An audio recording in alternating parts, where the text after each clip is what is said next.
बिस्मिल्लाहिर्रहमानिर्रहीम, अस्सलाम वालेकुम। आज हम आलू और प्याज के पकोड़े बनाने लगे हैं। इसकी रेसिपी शुरू करने से पहले हमारे चैनल को सब्सक्राइब ज़रूर कीजिएगा।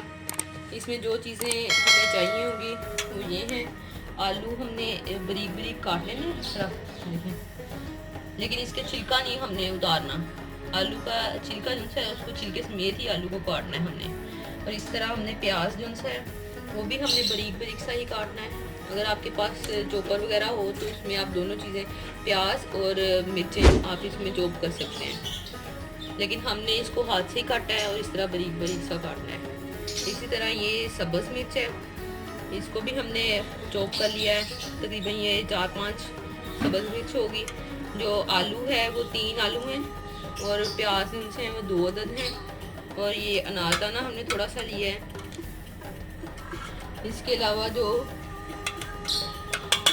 इसमें मसाले डालने हैं वो ये हैं। धनिया जो सा खुश्क धनिया वो हमने लेना है पिसा हुआ 1 चम्मच। साबुत धनिया हमने लेना है, इसको थोड़ा सा हाथ से इस तरह करके ढाल लें।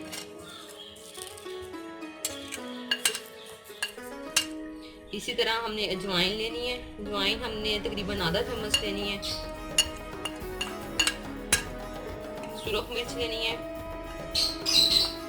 धड़ा मिर्च भी अगर आपके पास हो तो वो भी आप डाल सकते हैं, हमारे पास नहीं थी, लेकिन उससे एक अच्छा उसका फ्लेवर आएगा, आप उसमें वो भी डाल सकते हैं। ये हल्दी हमने डाली है 1 चम्मच। नमक हमने डालना है हस्बे ज़रूरत, अपनी पसंद के हिसाब से आप नमक डाल सकते हैं। नमक और मिर्च में आप कर सकते हैं अपनी पसंद। इसी तरह हमने जो बेसन है वो इसमें डालना है। ये देखें, ये बेसन हमने छान के रखा हुआ है, ये हमने इसमें डाल लेना है।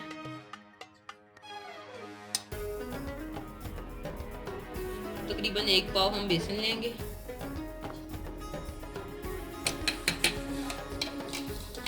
और इसी तरह हमने मैदा डालना है। 1 पाव हमने बेसन लिया है तो हमने मैदे के ये वाले जो से चम्मच हैं ये तकरीबन 3 चम्मच इसमें डाल लेने हैं। देखिए, और इसमें हमने बेकिंग पाउडर जो है वो भी डाल के रखा है। हमने इसमें मीठा सोडा नहीं डालना, इसमें बेकिंग पाउडर जो सा होता है वो डालना है, क्योंकि उससे जो से पकौड़े हैं वो फूलते हैं। ठीक है, और ये चीज़ें जो सी हैं ये खुश्क फार्म में इस तरह हमने इसको मिक्स करनी है।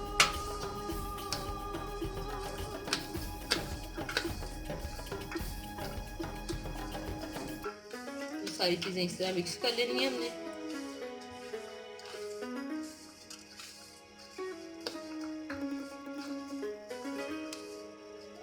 ये देखिए, ये खुश्क हमने इस तरह फॉर्म में इनको बना लिया है सबको, लेकिन हमने अभी तक इसमें पानी नहीं ऐड किया, क्योंकि आलू और प्याज भी अपना पानी छोड़ते हैं। और अगर हमारा ये मसाला बच जाता है तो हम अगले दिन भी इसको इस्तेमाल कर सकते हैं। अगर हम पानी डाल के इसको बनाएंगे तो वो अगले दिन तक मज़ीद पानी छोड़ देगा, तो पकौड़े जो हैं वो सही नहीं बनेंगे।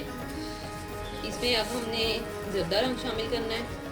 थोड़ा सा आपकी मर्ज़ी है, आप ज़र्दा रंग शामिल करना चाहते हैं कलर के लिए तो कर सकते हैं, वरना नहीं। थोड़ा सा इसमें सिर्फ ज़र्दा रंग ऐड करना है, सिर्फ कलर के लिए।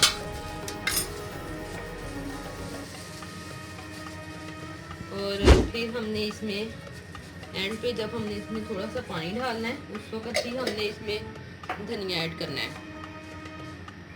ये देखिए, इसको बस हल्का सा मिक्स कर दें।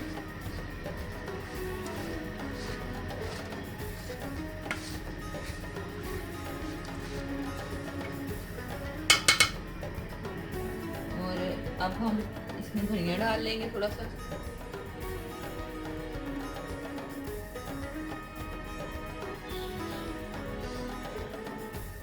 धनिया इस तरह करके सारे ऊपर डाल लेंगे इसके। और फिर हमने जहाँ से हमने थोड़ा सा ये देखिए इस तरह करके हम मिक्सचर लेंगे ये वाला इसका, और थोड़ा सा बस पानी डालना है हमने। इस तरह करके हम इसको भून लेंगे। ये देखिए, हमने सारे मसाले में नहीं पानी मिक्स करना, हमने सिर्फ ये जो है इसमें सिर्फ पानी मिक्स करके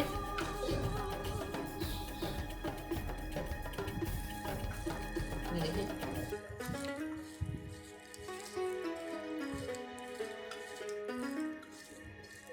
इस तरह करके फिर हम बना के बताते हैं पकौड़े किस तरह बनाने हैं। ये देखें ये हमने मिक्सर बना लिया है। ये छोटे छोटे से पकौड़े हमने बनाने हैं इसके। ये बेसन देखें हमारा, ये हमने पूरा नहीं हमने इसमें पानी डाला, ये सिर्फ जितने हमने एक दफ़ा में इस्तेमाल होंगे उसी के हिसाब से हमने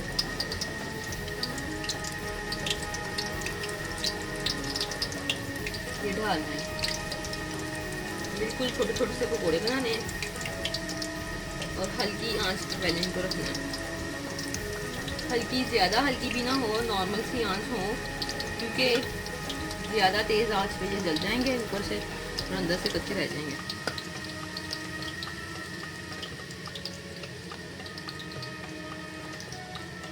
ये देखें ये बाकी हमारा मसाला जो सा खुश्क है, इधर से सिर्फ हमने इसको गीला किया।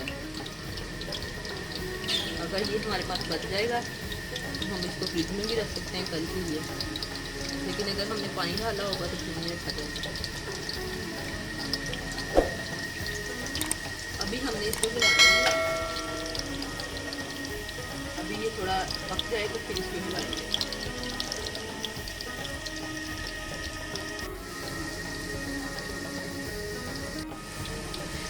ये देखें ये पकोड़े हमारे फ्राई हो चुके हैं। ये देखें अब हम इनको निकाल लेते हैं प्लेट में। लीजिए मज़ेदार से झटपट से तैयार होने वाले प्याज और आलू के पकोड़े तैयार हैं। एक दफ़ा आप भी ज़रूर इनको ट्राई कीजिएगा, बड़े मज़े के ये बनते हैं। इसी के साथ ही हमें इजाज़त दीजिए। खुदा हाफिज़।